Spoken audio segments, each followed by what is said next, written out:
在探讨税收政策如何塑造我们世界的同时，我们也不能忽视它对个人生活的深远影响。税收作为政府的主要收入来源之一，不仅是一个经济问题，更是一个社会问题。税收政策的设计与实施，直接关系到政府能否有效地收集资金来支持公共服务和基础设施建设。但在此过程中，它也可能对个人财务产生重大影响，从而影响消费者行为、投资决策，甚至是整个国家的经济健康。例如，高收入税可能导致公民的可支配收入减少，从而影响他们的消费和储蓄行为；而低企业税可能鼓励企业投资和扩张，但也可能减少政府用于社会福利和公共服务的资金。此外，不同的税收政策还可能导致资本流向的变化，影响全球经济格局。那么，哪些国家曾经采用过独特的税收政策呢？为什么他们要这样做？例如，瑞典曾经实施过高达70%的个人所得税率，目的是为了提供更全面的社会福利，减少贫困和不平等。然而，这样的政策也可能导致高收入者的财富流失，甚至可能促使他们迁移到税率较低的国家。这种政策选择背后的成因和影响是什么？它如何影响了瑞典乃至世界的经济结构？税收政策的平衡点在哪里？这些问题不仅关乎政策制定者，更关乎每一个纳税人。接下来，我们将深入探讨税收政策的历史背景、不同国家的实施案例以及其对个人和社会的广泛影响。我们还会探讨税收政策如何成为推动经济增长的关键因素，以及如何影响全球财富分配。最后，我们会讨论税收政策的未来走向，以及它如何继续塑造我们的世界。亲爱的朋友们，非常感谢你们一直以来的支持和鼓励。我们在 YouTube 社区发起了一个投票，希望听听你们的声音。这是一个展现我们共同价值观的绝佳机会。请来表达你的看法，让我们一起探讨和分享。你可以在视频下方的评论区找到投票的置顶链接，期待你的参与。在深入探讨税收政策的影响之前，我们不妨先回顾一下几个著名的国家案例，看看这些国家在实施特定税收政策时的经济状况以及政策的具体细节。首先，让我们以北欧国家瑞典为例。瑞典长期以来一直是高福利、高税收的典型代表。在20世纪70年代，瑞典实施了高达70%的个人所得税率。这一决策背后的动机是为了资助其广泛的社会福利系统，包括免费的医疗保健、教育和其他社会服务。瑞典政府认为，通过这种方式可以减少社会不平等，提升国民的整体生活质量。然而，这也导致了一些高收入者和企业家选择迁移到税收更低的国家，从而对瑞典的经济增长和创新能力产生了一定的负面影响。另一个例子是美国在20世纪80年代的税收改革。在里根总统的领导下，美国在1986年实施了一项重大的税收改革，旨在简化税制，降低个人所得税和企业税。这项改革的目的是刺激经济增长和投资，同时减少政府的干预。结果，美国经济在此后的几年里确实经历了显著的增长，但这也加剧了收入不平等，因为税收减免主要惠及了高收入群体。再看看发展中国家的情况，印度在2017年实施了一项名为商品和服务税 GST 的税收政策，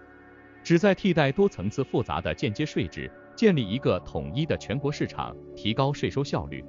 尽管这项改革初期遭遇了执行难题和民众的不满，但长期来看，它有助于简化税制，减少税收漏洞，从而增加政府收入，支持经济发展。这些例子展示了税收政策如何深刻影响一个国家的经济和社会结构。税收政策不仅仅是财政收入的问题，它还关系到资源分配、社会公正以及经济激励。一个国家的税收政策反映了其政府的优先事项，无论是重视社会福利、经济增长，还是税收简化和效率。税收政策的实施细节同样重要，例如如何设定各个收入阶层的税率，如何处理企业税，以及如何避免税收漏洞和避税行为，都是决定税收政策成败的关键因素。政策制定者需要在增加政府收入、促进经济增长和保障社会公平之间找到平衡点。通过这些具体的国家案例，我们可以看到税收政策的制定和实施是一个复杂的过程。它需要考虑到经济环境、社会结构、政治氛围以及国际背景。每个国家的选择都是其历史、文化和经济状况的综合反应，没有一种一刀切的解决方案。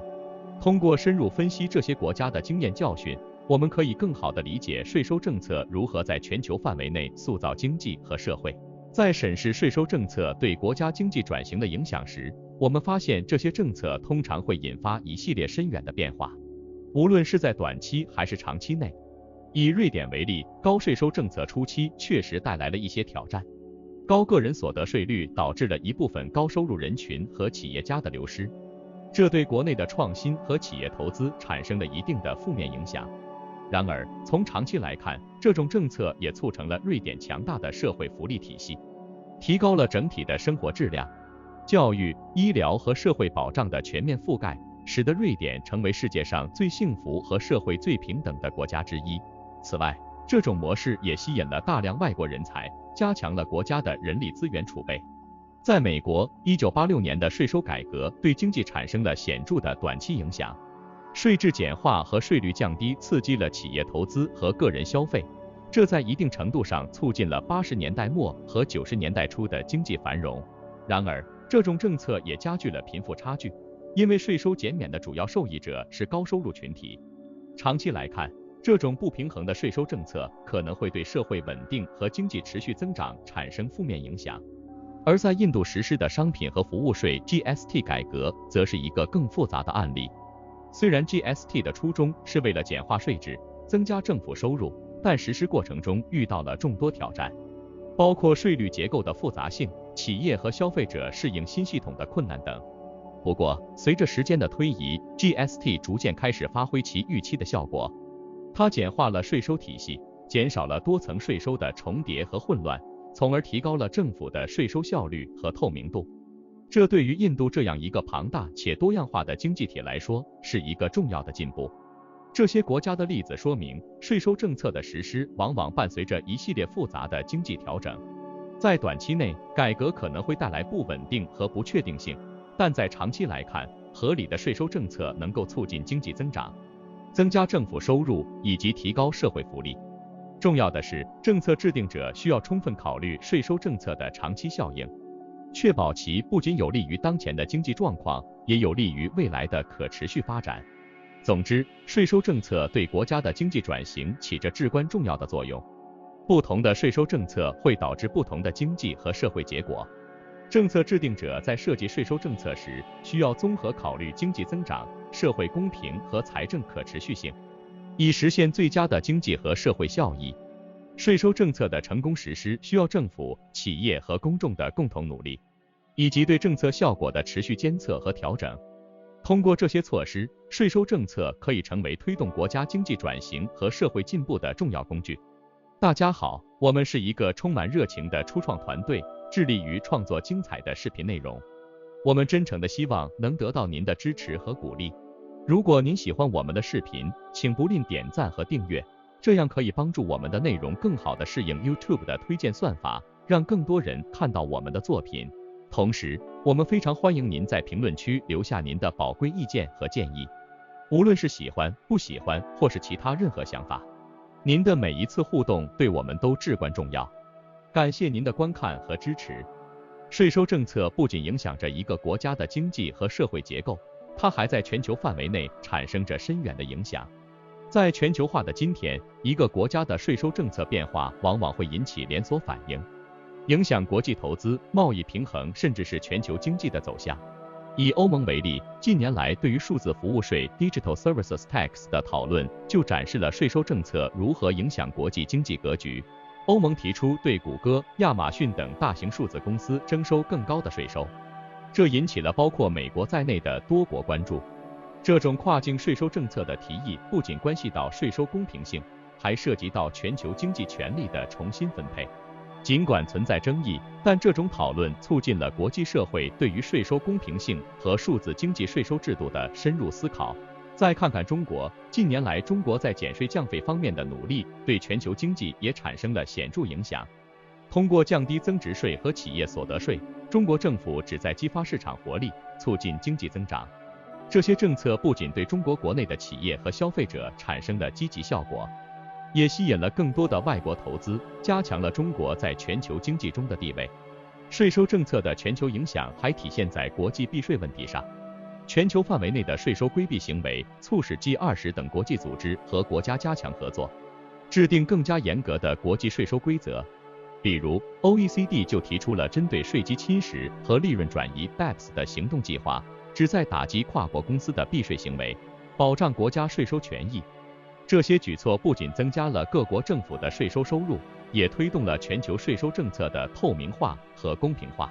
通过这些例子，我们可以看出，税收政策已经成为国家间经济竞争和合作的重要工具。它不仅影响着国内经济和社会结构的变迁，还在全球范围内重塑着经济力量的平衡。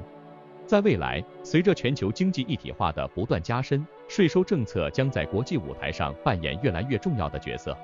在这个过程中，有效的国际合作和协调变得尤为关键。为了应对跨国公司的避税行为，确保税收公平和适应数字经济的发展，各国需要共同努力，制定符合国际标准的税收政策。通过这些努力，税收政策不仅能成为推动国家经济增长的动力，也能成为维护全球经济稳定和公平的重要工具。综上所述，税收政策已经从一个国家的内部事务，变成了影响全球经济发展的关键因素。它如何被制定和执行，不仅影响着一个国家的未来，还影响着全球经济的走向和国际社会的福祉。在这个相互联系、相互依赖的世界中，理解并合理运用税收政策，是每一个国家乃至全球社会共同面临的挑战和机遇。